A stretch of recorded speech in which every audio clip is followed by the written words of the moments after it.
Hello दोस्तों, स्वागत है आप सभी का टू स्केरी के एक नए एपिसोड में। और आज मैं लेके आया हूँ वो कहानी जो मैं कल अधूरा छोड़ के गया था। उसका कंटिन्यूएशन उसका पहला पार्ट अगर आपको देखना है तो चैनल के डिस्क्रिप्शन में दिए गए लिंक में आप प्रेस करके वो वीडियो को एक्सेस कर सकते हैं। अगर आपको ये कहानी सुननी है तो वो कहानी तो सुननी पड़ेगी, तभी आपको ये पार्ट में ज़्यादा कुछ मज़ा आएगा। तो बढ़ते हैं हमारे कहानी के साथ। फिर थोड़ी देर बाद जब मैं थोड़ा नॉर्मल हुआ तो मैंने अपना सिर ऊपर उठाया तो मुझे मेरे गले में लटकती हुई चेन दिखाई दी जिसमें एक सिक्का लगा था। मुझे और जस्टिन को एक दिन मार्केट में दो सिक्के पड़े मिले थे।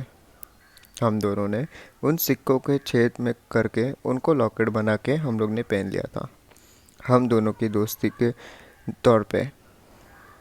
वो लॉकेट देखते ही मेरे मन का सारा डर चला गया और अपने खोए दोस्त को ढूंढने के लिए वो तेज चाहत फिर से जाग उठी। दिन निकलने लगा था। मैं खड़ा हुआ और ऊपर आसमान में देखने लगा। मुझे पहाड़ के ऊपर जाना था। मैं चलता हुआ आगे बढ़ने लगा, ऐसे ही जैसे घने जनों के बीच चलते हुए। दिन के 11 बज गए। अब मैं जंगल के जिस इलाके में था वहाँ तो मैं कभी पहले नहीं आया था। ये पहाड़ की थोड़ा पीछे की तरफ वाला इलाका था जहाँ जंगल और ज़्यादा घने थे। मैं जैसे जैसे आगे बढ़ रहा था मेरे मन में ये उम्मीद और स्ट्रांग होती जा रही थी कि अब मैं अपने दोस्त के खोने के बारे में जानने वाला हूँ। बस मुझे वो मनुष्य जगह के एक एक चप्पे को अच्छे से छानना था। कुछ देर बाद मैं रेस्ट करने के लिए एक पेड़ के नीचे बैठ गया और पानी पीने लग गया। मैं एक बड़े से पत्थर के ऊपर बैठा था। मेरे हाथ में मेरी सिपर बॉटल थी। मैं वहाँ बैठा आगे रास्ते की तरफ देख ही रहा था कि तभी एक मुझे बहुत ही भयानक सी स्टिचेस सुनाई दी। वो आई तो बहुत दूर से थी, लेकिन उसी तरफ से आई थी जिस तरफ मैं आगे बढ़ रहा था। ये कैसे आवाज़ थी, मैं मन ही मन सोच रहा था। शायद कोई जंगली बिल्ली या फिर तेंदुआ। जंगल के इस इलाके में जंगली बिल्लियाँ बहुत है। मुझे अब अपनी चौकन्ना रहना था। प्रोटेक्शन के लिए मेरे पास सिर्फ एक हंटिंग नाइफ ही था। मैं उसी वक्त खड़े हुआ और आगे बढ़ने लगा, लेकिन फिर कुछ दूर जाते ही मुझे वही आवाज़ फिर से सुनाई दी, लेकिन इस बार वो आवाज़ काफ़ी पास से आई हुई लग रही थी। मैं रुक गया।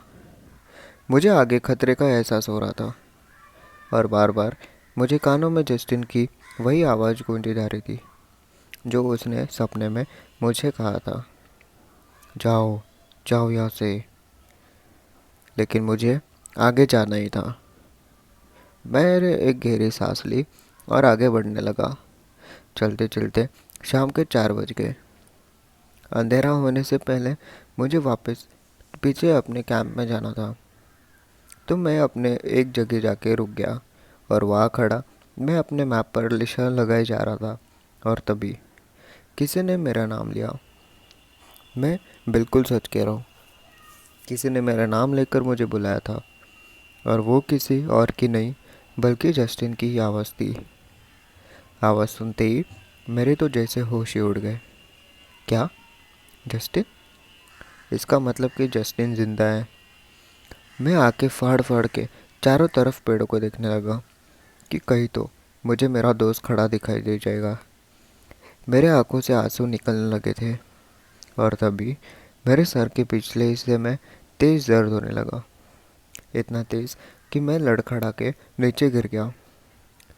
मेरे आंखों के सामने अंधेरा छाता जा रहा था और फिर मैं बेहोश हो गया। मुझे नहीं पता मैं वहाँ कितने देर तक बेहोश पड़ा था, लेकिन जब मेरी आँख खुली तो रात हो चुकी थी। मेरे सिर में चोट लगी थी जिसमें से खून भी बह रहा था। मैं बहुत दर्द में था। मैं किसी तरह अपने आप को संभालने की कोशिश करने लगा। मैं आंखें खोल के अंधेरा में देखने की कोशिश कर रहा था कि मैं कहाँ हूँ। और तभी मैंने महसूस किया कि वहाँ से बहुत गंदी बदबू आ रही थी। मुझे अपने पीछे एक हल्की सी लाइट दिखाई दी। लेकिन ये क्या?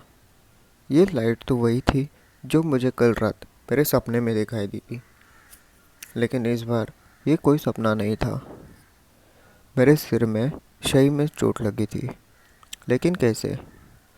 किसी तरह मैं लड़खड़ाते हुए खड़ा हुआ। लेकिन खड़े होते ही मेरा सिर ऊपर की किसी चीज़ से टकराया। मुझे समझ आया कि असल में मैं एक गुफा के अंदर हूँ।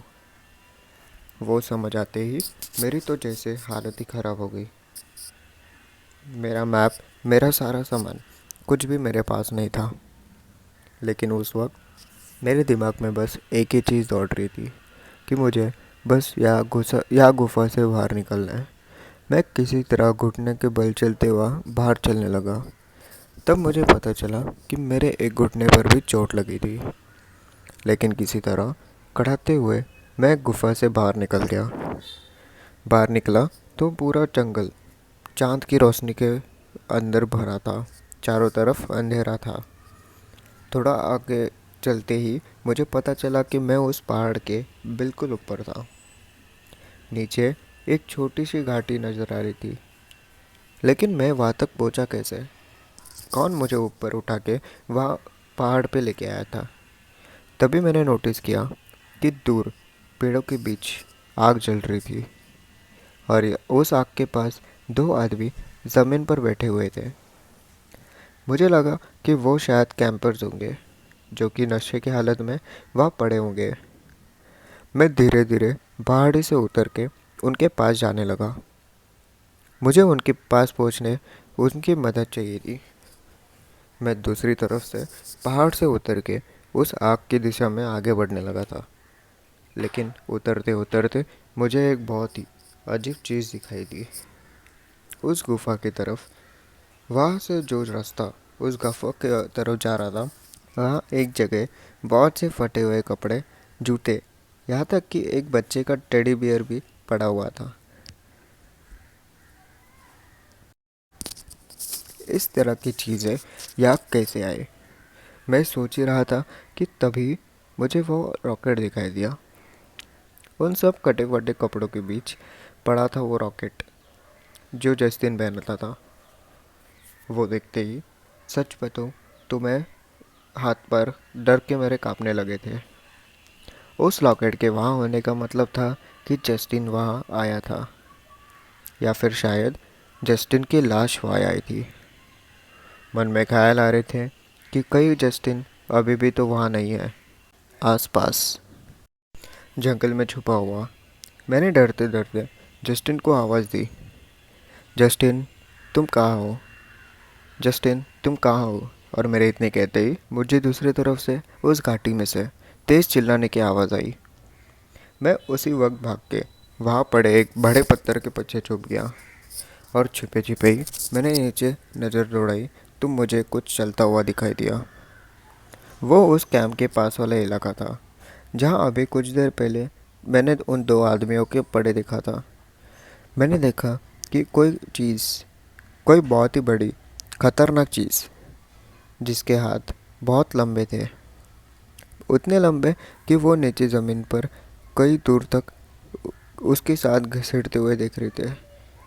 उसने अपने दोनों हाथों में उन दोनों हाथ को पकड़ा हुआ था जिनको घसीटते हैं वो ऊपर उस गुफा की तरफ आ रहा था। मुझे समझते देर नहीं लगी कि पक्का यही शैतान था। मुझे समझने में देर नहीं लगी कि यह शैतान ने मुझे गुफे तक लाया था। वहाँ पड़े वो तमाम कपड़े भी ज़मीर उन लोगों के ही होंगे जिनको इस शैतान ने मेरा शिकार बनाया होगा, जिनमें से एक मेरा दोस्त जस्टिन भी था। मैं उसी वक्त मैं उसी वक्त जल्दी से अपने पैर उठा के भागने लगा। बीच बीच में मैं बार बार मुड़ के ये भी देख रहा था कि कहीं वो शैतान मेरा पीछा तो नहीं कर रहा। उस वक्त मैं इतना थक चुका था कि मुझसे एक कदम तक नहीं चले जा रहा था। लेकिन अपनी जान बचाने की उस ख्याल से मैं आगे बढ़ते रहा। ना ही मुझे उस वक्त रास्ता का पता चल रहा था और ना ही मुझे किसी और को। मैं बस चलते रहा बिना रुके, और फिर कितने जल घंटे चलते रहने के बाद आखिर में मैं अपने घर तक पहुंचा। घर वालों ने मुझसे पूछा कि मेरी ऐसी हालत कैसी हुई, तो मैंने उनको बोल दिया कि जंगल में एक भालू से मेरा सामना हो गया था। तो वो लोग मुझे हॉस्पिटल ले गए। मुझे पता था कि अगर मैंने हॉस्पिटल में किसी को भी उस रात के बारे में बताया था तो ये लोग मुझे पागल समझ के मिल्टन हॉस्पिटल में डाल देते। मुझे किसी को कुछ नहीं बताया। कौन मानता मेरी बात को। मैं चुप रहा। उस दिन के बाद से मैं आज तक कभी उस जंगल के अंदर अकेला नहीं गया। उस रात मुझे समझ आ गया था कि ये जंगल कितने खतरनाक है। ये सब बताते बताते दादाजी की आंखों में पानी आ गया था। फिर दादाजी ने अपनी आंखें पोंछते हुए अपने शर्ट के अंदर से वो लॉकेट निकाला। ये है वो लॉकेट, मेरे दोस्त की निशानी। दादाजी बोले, बेटा, इस दुनिया में बहुत सी ऐसी राज है जो हमें हमेशा राजी रहे तो बेहतर है। ये बोल के दादाजी मुझे सुलाने लगे। तो दोस्तों, मुझे आप कमेंट करके बताना कि ये स्टोरी आपको कैसी लगी। अगर ये स्टोरी आपको पसंद आए तो मेरे चैनल को सब्सक्राइब कर देना, और इस चैनल को जितना हो सके उतना शेयर करें। अपने दोस्तों को भी शेयर करके बताना कि ऐसे कहानी या फिर ऐसे कोई इंसिडेंट उनके साथ हुआ है नहीं। अगर आपको आपकी स्टोरीज़ मुझे सेंड करने हैं तो मेरे नीचे दिए गए ईमेल पे आप सेंड कर सकते हो। मैं आपको फिर मिलता हूँ किसी और वीडियो के साथ।